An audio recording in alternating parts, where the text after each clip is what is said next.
Kain na po tayo, ha? Kain na po tayo.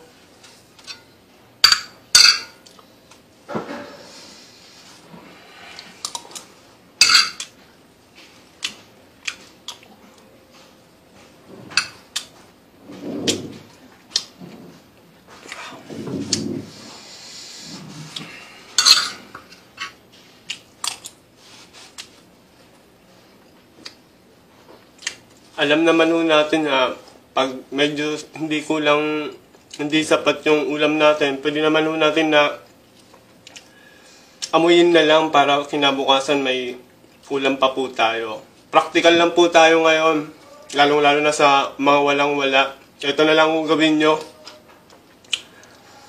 Konting singot, konting subong kanin, busog ka na.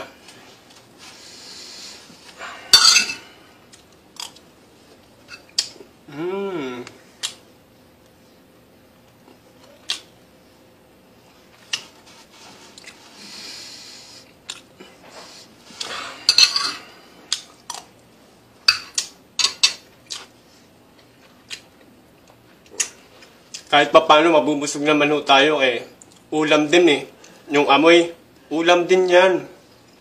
Basta may kanin, busog ka na, di ba? Bukas may ulam pa ako, di ba?